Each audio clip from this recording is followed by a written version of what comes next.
Hi, this is Anna Imagination with the ethical asshole. I am your host, the salty bitch. This is Philosophical Coffee, and I'm in the process of revamping a few things, tweaking. I'm in that gorgeous polishing refinement stage of the healing garden where I'm like, okay, I'm going to change this a little bit here. So it's just falling together absolutely beautifully this morning. I've been working on the educational reformation all morning. I have a how-to, which is the name of this podcast now, the channel, and this one I think is going to stay. It's the how-to DIY for societal change.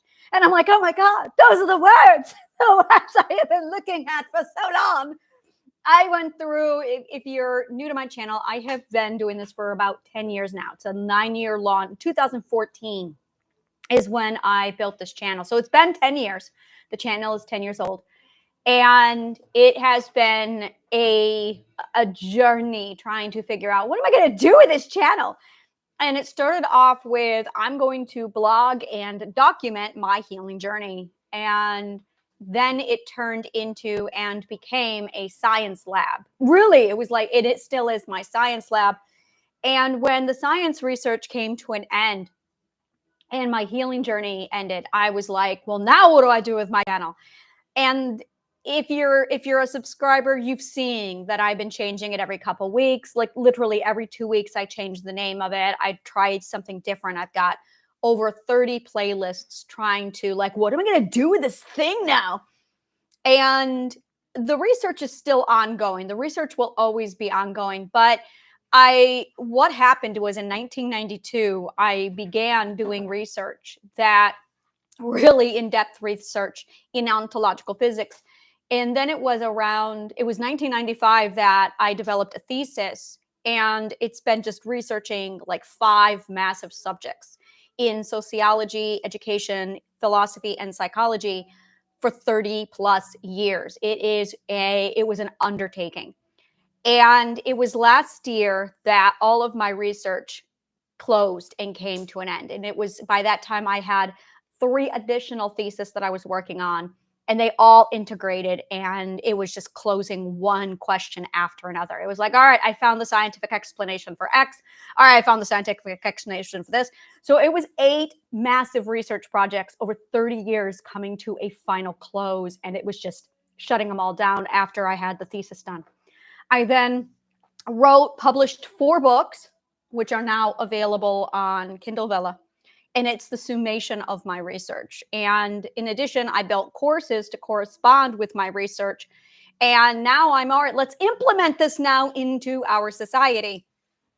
And it's very, very exciting because it's been 30 years of real deep, arduous science research. So all that came together, it closed down, and I was in this drifting stage with my YouTube channel where I'm like, well, now what do I do with this thing?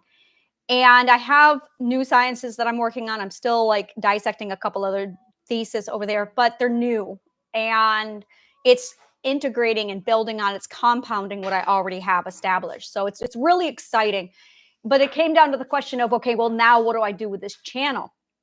And it was a lot of changing things. I trialed a lot. And this is one where I was doing a podcast this morning, and it just hit me of, oh my God, it is a how-to DIY for societal change. And I talked a lot about this morning, and it was just beautiful. It all came together. So now one of the things I'm looking at and deeply exploring is the political question. What do we do about the politics? Now, this is for me personally. What do I do about the politics? I, about 2 years ago, knew nothing about politics, and I stepped into that world. I come from a society where women were not allowed to talk about politics. And this is really what I want to sit down and just dissect in this video. It was a man's subject, and women were not allowed. And the woman were trained to adopt whatever view the man had. So when a man went to vote, he got 2 votes, one, his wife doing whatever he wanted, and then his own vote. And this is a tactic that a lot of people use. And it was normal. It was common. It was extraordinary to watch my mother. My mother was She was trained to do this. So she did her own, she never had her own political view. It was the political view of my father. And then she switched relationships and it became the political view of the next man she was with. And coming right down to it, she doesn't have a political view. She doesn't, because it's mirrored after whomever she's with. So whoever she's with gets 2 votes. And what ends up happening is you get people who they'll marry just to gain themselves another vote. I have seen this. It's extraordinary to watch. Like, wow, you marry a woman and boom, you get an additional vote. And if the woman does not vote in alignment with the man, there's hell to pay. So when I got out of that, it was 2020. My husband threw me away because I couldn't breed, and I was adrift. I had to figure out what my own political everything. I had to figure out everything. I was not allowed to make a choice. I had never made a choice in my life, and learning how to make, and it was bizarre because choices were, I'm going to make a choice based on what will keep me alive. So I had 2 sides of me. I had the self-authority side where, oh, I'm going to choose, and I chose education, and I just chose to learn and consume as much as I could for my freedom. And then I had the choices that I had to make to keep myself alive. So I had this weird toggling system of my education for get the hell out of Dodge, Operation Escape. And then I had this other side of me going, okay, what's going to keep me alive? And in 2020, I found myself, and it was late 20, like August 2020, that I found myself single, alone, and free for the first time in my life. And I knew, I'm like, all right, I have psychology, I have Pythagorean psychology, I know exactly what I need. I need to make choices right now. So I literally nourished myself by making as many choices as I could. And it was extraordinary to watch the amount of shell shock that I went through. And it was around 2022, 2021 that I started to enter into the political game, where I started to hear it. And you cannot be in New York City and not know about politics. It is not possible. It is part of our culture here. So before I got to New York City, it was very much politics were the thing that the men screamed at each other. And my whole life, whenever I was around somebody who was politically involved or politically passionate, they were downright abusive. I was this thing where they could just scream down at me. My stepfather did this. My father did this. My brother took it to fist fight level, where he would stand there and just scream down at you until he exploded. So I grew up hearing politics and then just guarding for like, just watch the fists flying. And we would go to a family reunion, politics would come up, and it was war. So I associated political discussion with war, and I'm like, no. And I stepped far away from it. I then walked over to this area, to this space where when I got to New York City, I was exposed to political discussion, and it was a trigger for me. And I had to learn that this was a trigger, and I had to learn how to listen to political discussion, and it was okay. In New York City, it's almost, if you're in the right groups, it's okay. You can hear political discussion and it's civil. Civil political discussion. Now, that's something we just never hear about anymore, do we? Civil political discussion. And I could not participate. And that really upset me because you cannot be in New York City and you can't. And so I noticed this and I was very frustrated because it felt like it is a handicap in New York City to not be able to participate in the conversations or at least follow them. So I immediately went, oh no, I got to learn this. I am at a massive deficit. So I began studying politics. And my problem was, I'm a philosopher. So I have a problem when things are biased. Trying to find political discussion that was not biased. You can laugh. I'm going, what the hell? So what I wanted was education. I wanted information. I did not want bias. So I studied politics.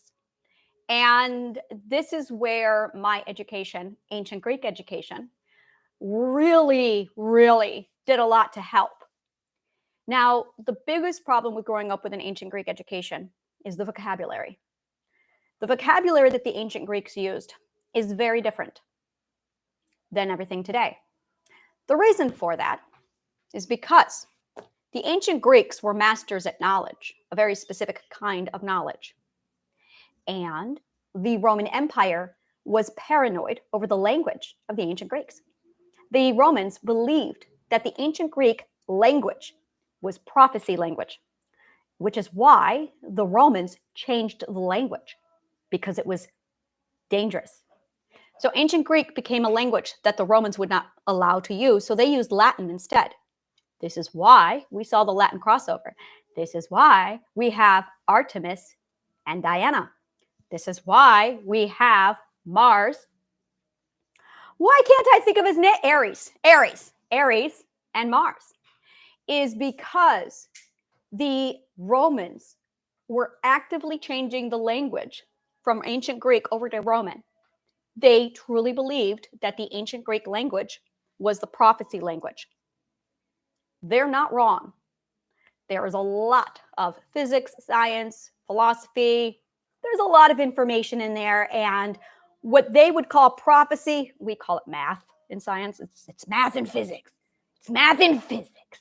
It's math and physics. So the Romans, who were ignorant, were scared of the ancient Greek language. So they changed it over to Latin, which is why our language is so Latin-based.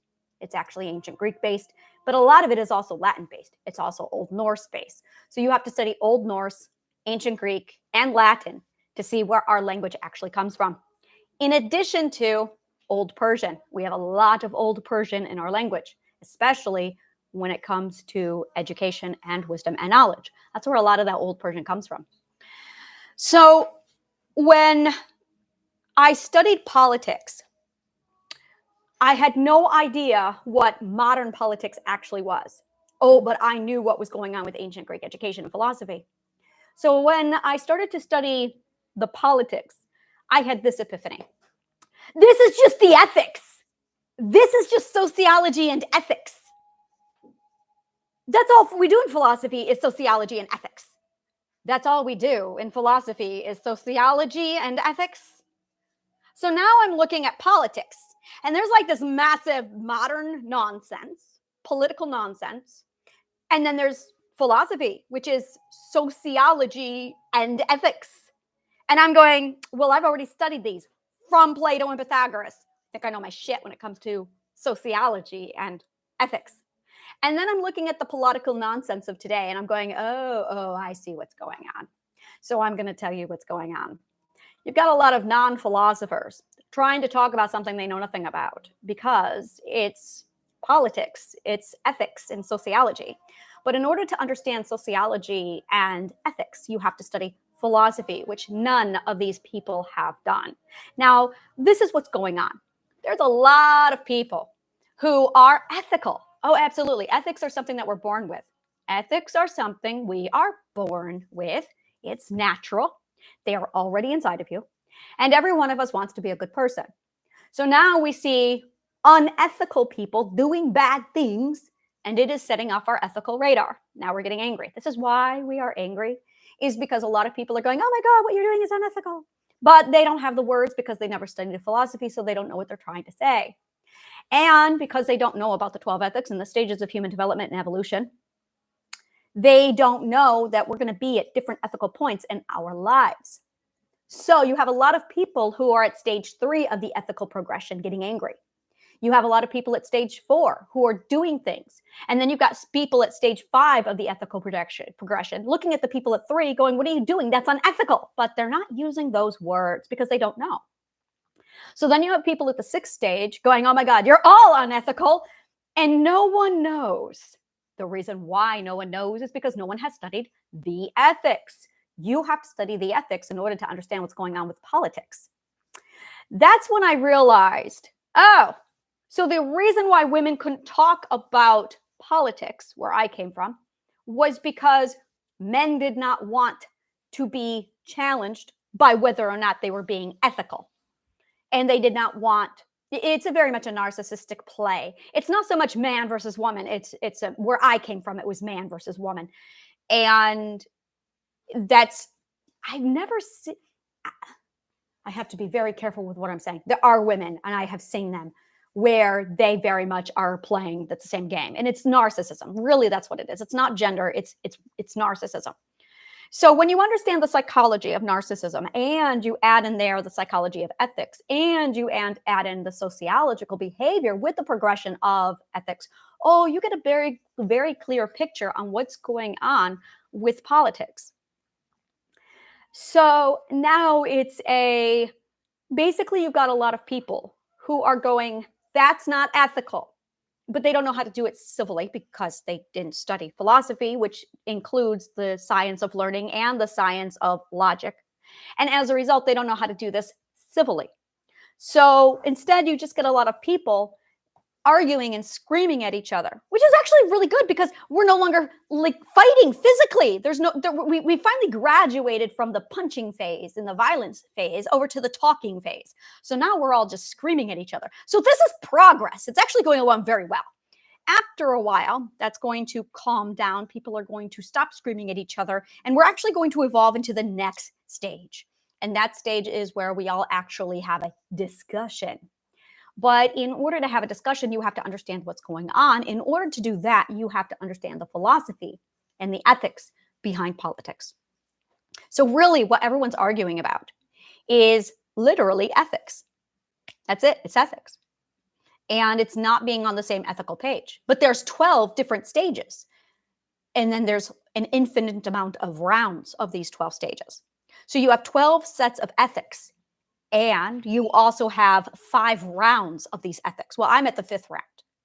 And once you start going through the rounds of the ethics with these 12 ethics, oh, it's a whole nother world. It's an entirely different world. Now, in addition to all of that, there's a lot of people who are going, I don't understand what's going on with that nonsense. And there's nobody available to provide them with a non-biased point of view, explaining to them the actual theory of what's going on with politics. And I'm starting to realize, oh, I can do this. I can do this. I am neither red or blue. I am outside of the system. I'm not in the system.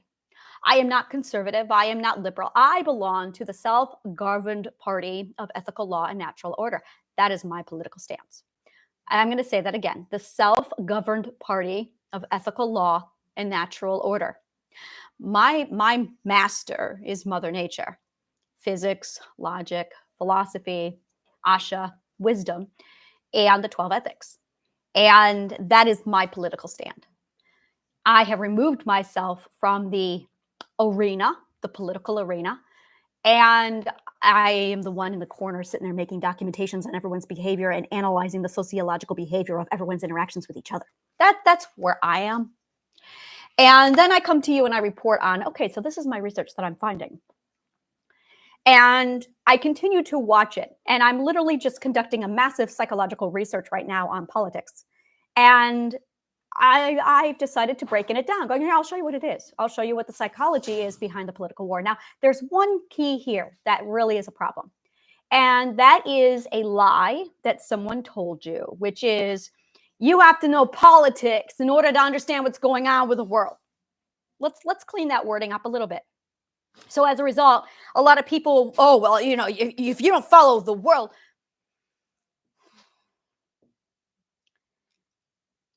Unfortunately, there's no one actually teaching you how to do this. There's just no one teaching you how to do this. So it feels like, and I got this impression, but I got this impression with politics or with philosophy, sociology, and ethics. So I had like this massive arsenal when I walked into studying politics, and I went, oh, I know what I'm doing. I know what I'm doing. So when you decide to get involved with politics, the first thing you're looking at is what the hell is going on. So you're looking at the actual education of what's going on. In order to pull this off, you have to have somebody who is not biased, which means you cannot have a Democrat teaching you about politics, or you're just going to hear the Democrat's point of view. And you can't listen to a Republican tell you about politics because you're going to get the Republican's point of view.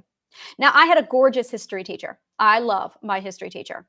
My history teacher was the fucking man. He was amazing. Mr. Brooks was the most amazing teacher ever. He was a master. He was a life learner. And when he passed out, our history books to us. He said this. These have been doctored by the US government. Don't believe anything inside of these books. Do your diligence. Research. Don't believe anything in these books. It is the opinion and the expressed belief of the victor, in this case, the US government. This is not history. This is a doctored opinion. Good to know. Thank you, Mr. Brooks. So I walked right into my history class being told, I'm going to teach you about biased opinion. And these books are biased opinion. All right. So I got my US education from France, England, Italy, Japan. I chose to read everybody else's opinion on America, not the American point of view.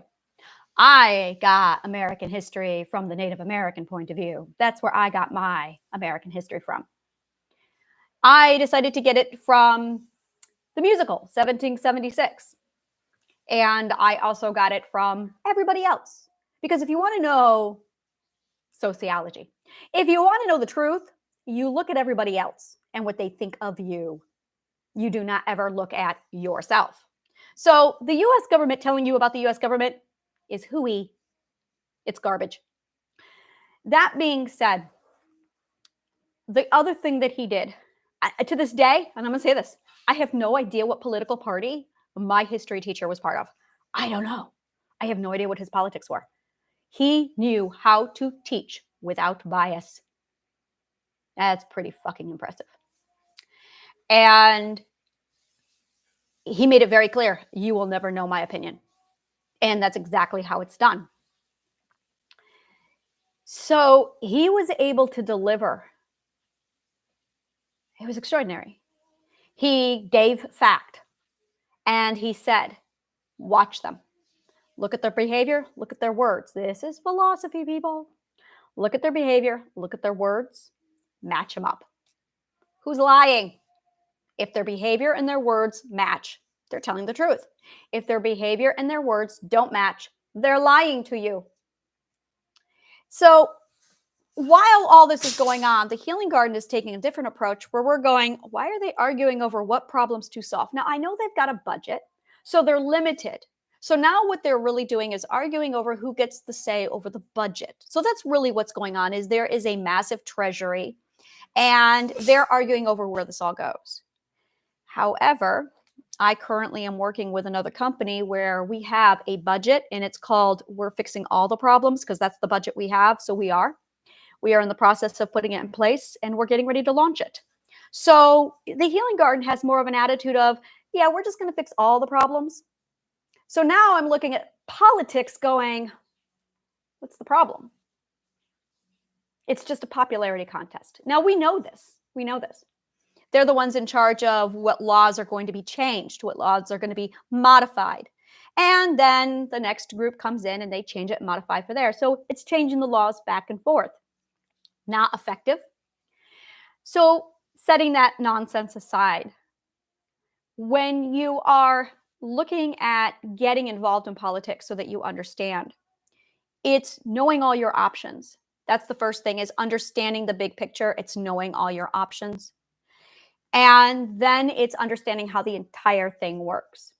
In addition to that, it's also understanding how it fits into the sociological scheme of things, which no one knows because no one has studied sociology with Pythagorean psychology, human behavior, and the 12 ethics. So as a result, a lot of people do not know how all of this fits together, which is all we do here, is teach you how it all fits together.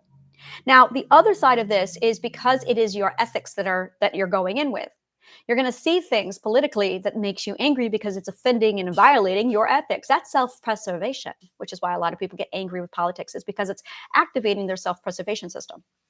But you have to be smarter than the average bear to remove yourself from the trigger and go, oh, that's activating my self-preservation because it's violating my ethics. Maybe I shouldn't be here. The thing is, no one is actually violating your ethics. You're just talking to a lot of people who disagree with you. So you need to make sure that you're not around those people, because it's going to trigger your self-preservation unless you know how to be objective, which is something you probably were not trained in doing, because our educational system is run by the same people who are fueling the arena, and they love conflict. So when you decide that you want to learn more about politics, it's getting the information you need and making sure that it's done without bias. So I use Wikipedia for a lot of this because Wikipedia knows how to deliver without bias, because that is exactly what I studied, mastered, and looked into when I did Wikipedia, when I read and studied from Wikipedia, to assess and evaluate when someone is being biased. And I was able to figure out exactly where Wikipedia delivers properly, perfectly, and accurately when it comes to politics, which is all the time, always, no matter what, because they command 3 sources of information and they only report on fact. That is the difference between bias and not. Bias means I have an opinion and it's not based off of fact, science, or anything other than a load of hooey. And fact, which is here's the scientific evidence, the end. So when you have an opinion, it immediately is the announcement that you are not going to learn, because if you learned, you would have knowledge, you would know, and thus it would be a fact. So opinion is the opposite of fact. This is not something to be proud of. So when you step into the world of learning about politics, you really want to look for fact, not opinion, because, oh my God, the opinions are gargantuan. So we look into understanding what's going on with the political game, understanding exactly what is being done. Now, there's a whole lot of these are the laws that are in place. So you have to know the laws that are in place. So when you do politics, it's all about these are the laws. And then it's understanding where the laws come from. And then it's understanding literally the ethical war that's taking place between the 2 far extremes, which is your red and your blue. Those are your far extremes. But everything is on a spectrum, and neither one, red or blue, is not absolutely that they're not integrated. They are not knowing how to toggle and bring all of it together. There are some things with the red that's right. There are some things with the blue that's right. No one's integrating them. Instead, you have another far extreme. You have another far extreme. So it's all these different ethics with their extreme ethical behavior arguing with everybody else. You've got to know ethics to understand politics, which means, because a lot of people don't know about ethics, a lot of people are politically involved without having any knowledge of ethics whatsoever. I remember this one person. She was standing on a stage and she was definitely conformist, and she was violating so many ethical law. And she was stating her own, this is where it gets really interesting, because she's stating her own, these are the right ethics. And they're sitting there going, well, these are my ethics. And it's really fascinating, because once you study ethical law, you understand that it's a progression. So it's, well, for somebody who's at the first ethic, they're going to have 1 ethic. The person who's at 5 ethics is going to have 5 ethics. The person who's at the 10th ethic is going to have 10 ethics. So this is where it gets interesting. But you can have an ethic. You can be at the 6th ethic and have mental illness. Now, that means that you didn't get the first 3 ethics, which means you're at the ethical 6th perspective, but you lack the foundation of the 6th ethics. So now you've got a mental illness because you have no ethical foundation. A lot of people do not have an ethical foundation. The ethical foundation is self-nourishment, self-authority, self-regulation, which makes up the cardinal value of trust. So anyone with trust issues has a compromised, I'm going to say that again. Anyone who has trust issues has a compromised ethical foundation. And that is what we see in the political arena, is a lot of people with a fractured or a lacking ethical foundation with a lot of ethical opinion point of view, but they don't have an ethical foundation to have a solid point of view. And as a result, they are not taken credibly. Because they are not taken credibly. I really love this. This is definitely going to be my new space. Because they are not taken credibly, they don't have a leg to stand on. Because people are looking at them going, but they can't say this. They can't articulate it because they lack the knowledge. So if I were them, I would say to those people, you don't have an ethical leg to stand on because you are so lacking of an ethical foundation that you can't form a proper ethical opinion or point of view because you don't have an ethical foundation. You have work to do. You should not be in a political arena. You should be in a mental home, taking care of yourself and learning how to do self-nourishment, self-regulation, and self-authority so you can get trust. Then you would be able to start forming an ethical comprehension of yourself. But you don't even have that. Instead, you're in a political arena throwing poo all over. What are you doing here? And that's really it. What are you doing here? Then you've got a lot of fourth perspectives. This is people with 4 ethical perspectives, but they don't have the second or the first ethical perspective either, which means they don't have the cardinal value of trust. Oh, but they're going to project their beliefs onto other people. Everyone is projecting their beliefs on everybody else right now. That's what we're all doing here. We are all projecting our beliefs onto others, which is a violation of the ethics. So we have a lot of this happening around right now, and it's just going around and around in a circle. It's literally a whirlpool of shit right now. And the problem is you've got people going, I want to understand politics. Well, you've come to the right place. You have come to the right place. So in addition to understanding politics, you also need to understand that you have to be ethically educated, because you're going to step into that arena. We're going to prepare you for the arena. You need to understand what you're walking into. You are going to have your own ethic, which is great. And it's going to be a reflection on how traumatized you were as a child, where your education did not take place. It's going to literally reflect on the incompetence of the educational system, as well as how much your parents interfered with your actual growth. In addition to that, your own life experience is going to make this up. So your entire perspective is a summation of how well your parents and educational system did their job. We all know they didn't do it well. In addition to that, you're walking into an ethical arena where people are throwing poo around and everyone is mostly mentally ill. Now we have a problem. Now we have a big problem. So when you walk into that arena, the question is, do you really want to walk into that arena? Well, how else do I learn about politics? Right here, which is one of the things that we're doing with the how-to DIY for societal solution. And this is where I was like, what am I going to do with this? Because I can't. What am I going to do with this? And Larry King was great. I don't know which side of the politics he was on, but he was articulate. He was logical.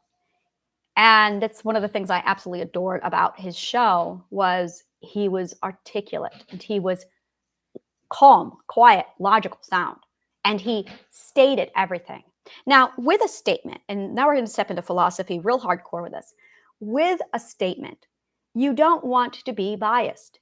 What you want to do is educate people so they can make their own decisions on themselves. Now, I come from a place where political aggression was very real. A lot of people did. A lot of people did. Political aggression is so hand in hand now. And there's a lot of people going, I want to learn about politics, but I don't want the aggression. Hi, that's what we do here. We do politics without any of the aggression. And that's it right there. So in order to pull this off, you're going to need philosophy, you're going to need logic, and you're going to need ethics, which is all philosophy. Philosophy is politics. It's politics, which is why every time a philosopher is done with philosophy, they write a book on, this is my dream society. We saw this with Machiavelli's The Prince. We saw this with Karl Marx. And we saw this with Ayn Rand. Plato's Republic. It's kind of a thing we do. All right. I'm done with philosophy. Here's my opinion. Mine is the salmon of knowledge and the logic of learning. That's mine. So when you finish philosophy and you walk away going, well, now I understand society, I understand ethics, I understand politics, I understand human behavior and growth, and it's all of it. It's knowing how to apply it to your life. Now, a lot of people are going, yeah, I don't want to study philosophy. You're already doing it. You're already doing it. You can't think a question without being a philosopher. You can't. The minute you wonder, you're a philosopher. The minute you pursue knowledge, oh, you're a philosopher. It's got you. You're already in it. There's nothing you can do. If you're a lifelong learner, you're a philosopher. There's a difference between having this, desiring it, wanting it, doing it, and applying it. And the application, it's simple science for practical use, is really where a lot of people just don't know what to do because the educational system does not teach you how to DIY because it wants you to be a consumer. So we're going to break it down. Yeah, we'll definitely be breaking it down. This is part of the how to DIY for societal solution. And we're going to be doing a whole political section and breaking it down. Now, I'm on Wikipedia and I'm looking for information. And as I find the data, I'm going to be transferring it over to you guys to say, this is what you need to know. I believe this is going to be Triadic Healing Part 3. I've been waiting for this. Triadic Healing Part 3, where it's going to be teaching you everything you need to know about politics without any of the bullshit. and in a way that you guys can just, oh, this is what you need to know. So first I need to figure out Plato's point of politics.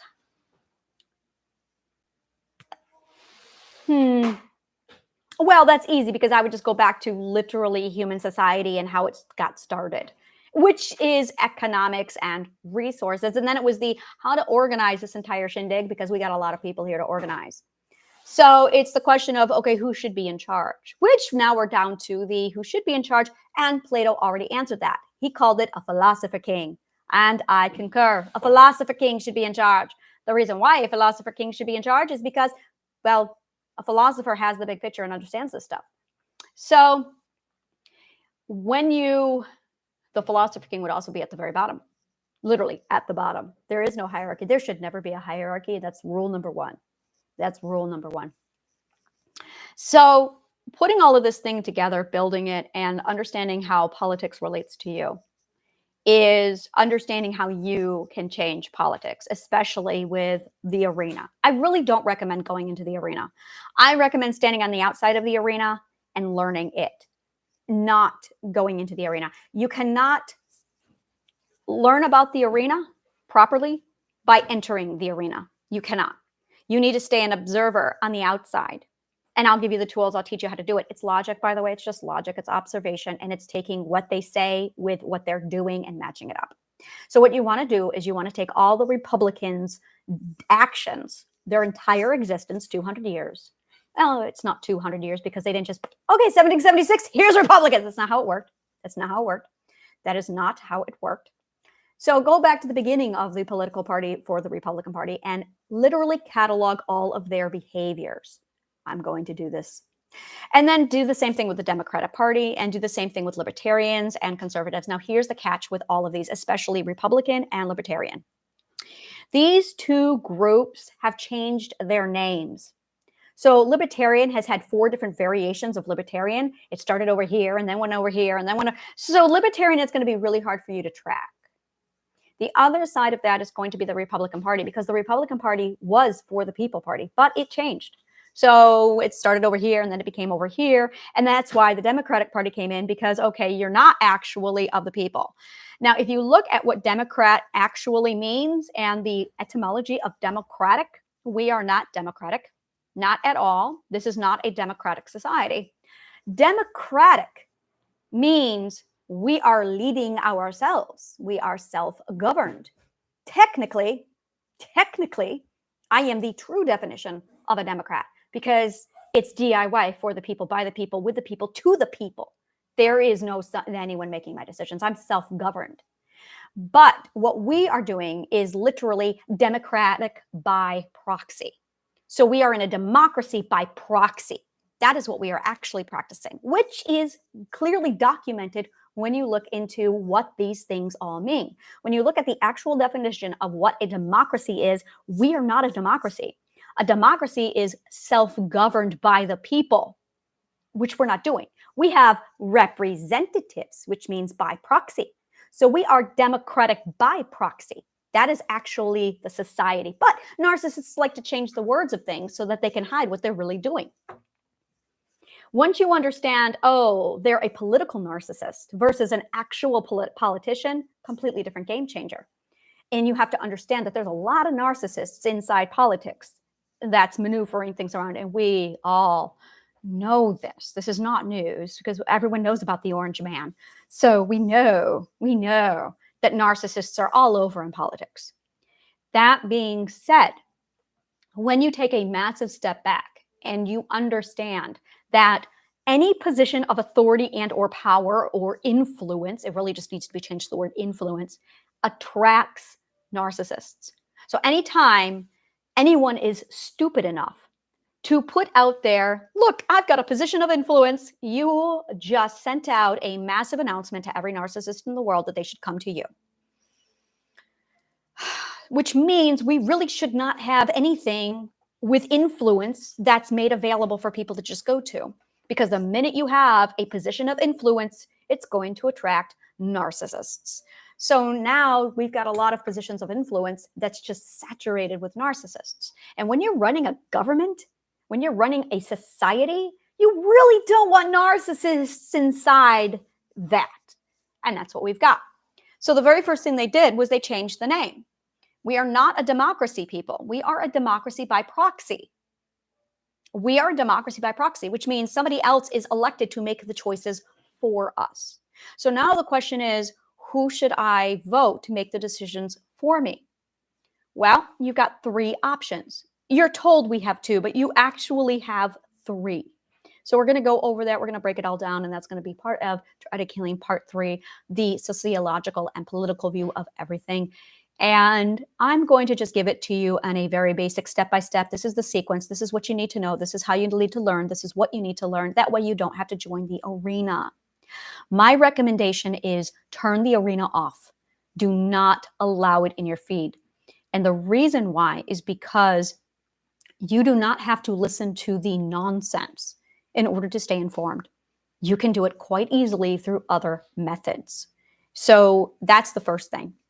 The second thing is a lot of people are talking and saying shit. Now they're not doing, they're talking. So you want to look at the behavior, which means, why are you listening to them? Why are you listening to them? You need to see what they've done. So we're going to use Kamala Harris as an example. Now she's saying a bunch of stuff, but we've already seen her in action as vice president for the last 4 years, which means we've got 4 years of data. We can research Kamala Harris and actually see what she's doing rather than listening to her. All of a sudden, we can witness and observe and judge and decide for ourselves without having to listen to the nonsense. We don't have to listen to the orange man to know what he's saying. We can look up his entire life, which is clearly documented. We are well aware. The thing is, you need to ask yourself, is ethics important to you? What is important to you? If you don't know what's important to you, how are you even able to vote and make a decision? This is about you. They make it all about themselves, but you need to decide what is for you. So it's self-empowering you, it's educating you, it's you needing to know what is your priority, what is your value, what do you want your government to do for you? What do you want the politics to do for you? So the more you get into it this way, the more you understand, oh, this is what I want with my society, this is what I want out of my society. Now, while all of this is going on, I've got the Radical Global Healing Plan behind me. I've got the societal solutions. I'm doing all this other stuff behind me. So it's not a question of, you don't have to choose sides to get the resources you want anymore. We're taking care of that. Once you understand what your options are, it's an entirely different game. And the options, by the way, is red team, blue team, your team. You heard me. You have a team. You don't have to go red team and then violate yourself. You don't have to go blue team. And this is where a lot of people get this wrong, is they go, well, they're both bad. So then go for the U team. But the problem is you don't know about the U team. You probably have no idea who the U team is. So we're going to be educating you on the U team so that you know where you stand with politics and what you want, and then educating you on what your choices and your options are so you can make better decisions. Now, at the end of the day, when you decide to vote, that's going to be up to you. But if you don't have an education on how to actually work the political system, and that's really what this is. A lot of people don't have a U team. A lot of people are walking into the arena going, well, it has to be red or blue. No, it doesn't. No, it doesn't. Red or blue tells you it's that way, but really it's not. Money is what decides. Money is. So red team, blue team, which one has the most money? As soon as another team has more money, well, they're in the game too. But you don't know how to work together as a team. You don't know how to work together as a society. You don't know how one person can make an entire influence in a society. See, sociologists, ethical philosophers, that's all we study. So we know the science of how this moves, which is why I'm not in the arena, is because that's not how society is changed. That's not at all how society is done. You want to change a society, you have to become a pacifist activist. That's how you change a society. That is exactly how you change a society. Martin Luther King Jr. did that because he knew how societies move. Passively. Gandhi did it. That's how it's done. That's how you make change. Politicians don't make change. That's not where change takes place. Change takes place with activists, passively. So there's a lot of power in the people's hands, that people don't know is there. They don't know how power works. Power is physics. It's just physics, guys. It's physics. And there's a lot of things that takes place with power and physics, and people just have no idea how it's done. It's physics. So once you understand how physics works with psychology and society, oh, it's so easy. It's very easy. So that's another thing we're going to be covering here with you. So thank you so much, and may the kindest of words always find you.